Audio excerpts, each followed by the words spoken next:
Assalamualaikum warahmatullahi wabarakatuh. Halo teman-teman semua, para pejuang latihan dasar CPNS tahun 2022.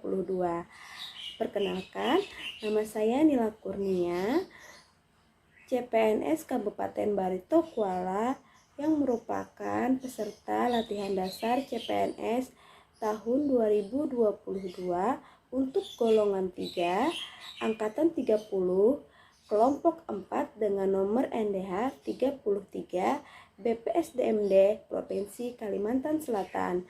Baiklah, dalam video saya kali ini saya akan memaparkan mengenai aku, Smart ASN, dan instansiku. Baiklah, kita mulai dari definisi Smart ASN.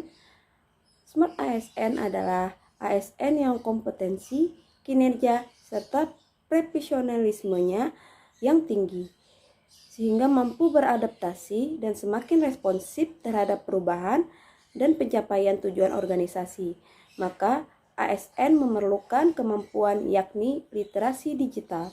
Literasi digital adalah kemampuan untuk mengakses, mengelola, memahami, mengintegrasikan, dan mengkomunikasikan, mengevaluasi, serta menciptakan informasi secara aman dan tepat melalui teknologi digital untuk pekerjaan yang layak dan kewirausahaan. Dalam upaya membentuk birokrasi berkelas dunia tersebut, maka setiap pegawai itu harus memiliki nilai-nilai Smart ASN yang terdiri dari pertama, integritas, kedua, nasionalisme, ketiga, profesionalisme, keempat, wawasan global, kelima, IT dan bahasa asing, keenam, pelayanan, ketujuh, jaringan, dan yang kedelapan, kewirausahaan. Dan kemudian saya akan membahas tentang instansi saya bekerja, yaitu Dinas Ketahanan Pangan dan Perikanan Kabupaten Barito Kuala. Yang pertama, profil instansi, yang kedua, layanan yang diberikan instansi, yang ketiga, tugas di instansi, yang keempat, standar layanan, dan yang kelima adalah keterkaitan tugas dan tujuan instansi. Yang pertama, profil Dinas Ketahanan Pangan dan Perikanan Kabupaten Barito Kuala, di mana ini beralamat di Jalan Jenderal Sudirman nomor 5, Marabahan, Kabupaten Barito Kuala. Dengan moto siap, senang, ikhlas, akuntabel, dan prima, di mana kami sebagai ASN Dinas Ketahanan Pangan dan Perikanan selalu senang dalam melayani masyarakat, ikhlas dalam menjalankan tugas sebagai pelayan masyarakat, akuntabel, bertanggung jawab dan transparansi dalam pelayanan kepada rakyat, dan memberikan pelayanan yang berkualitas dan prima. Adapun visi dan misi dari Dinas Ketahanan Pangan dan Perikanan Kabupaten Barito Kuala, dengan visi yaitu mewujudkan kemandirian pangan dan peningkatan produksi perikanan yang inovatif. Dengan misi yang pertama meningkatkan ketahanan pangan keluarga, dan yang kedua mengembangkan teknologi inovatif untuk peningkatan produksi ikan. Dan ini adalah struktur organisasi dari Dinas Ketahanan Pangan dan Perikanan Kabupaten Barito Kuala yang dikepalai oleh Kepala Dinas Dr. Insinyur Rahmanuddin MS, yang dibantu oleh pegawai ASN 33 orang dan pegawai honorer 25 orang. Kedua, layanan yang diberikan instansi Dinas Ketahanan Pangan dan Perikanan Kabupaten Barito Kuala yang berkaitan dengan visi dan misi dari Dinas Ketahanan Pangan dan Perikanan, yaitu pertama, meningkatkan ketahanan pangan keluarga, yang kedua, pengembangan teknologi inovatif untuk peningkatan produksi ikan, yang sudah diimplementasikan dengan turut sertanya dalam membantu pendistribusian pangan kepada masyarakat dengan membuat lumbung pangan sebagai cadangan pangan apabila sewaktu-waktu terjadi kerawanan pangan, entah disebabkan oleh faktor cuaca, faktor bencana alam ataupun faktor lainnya.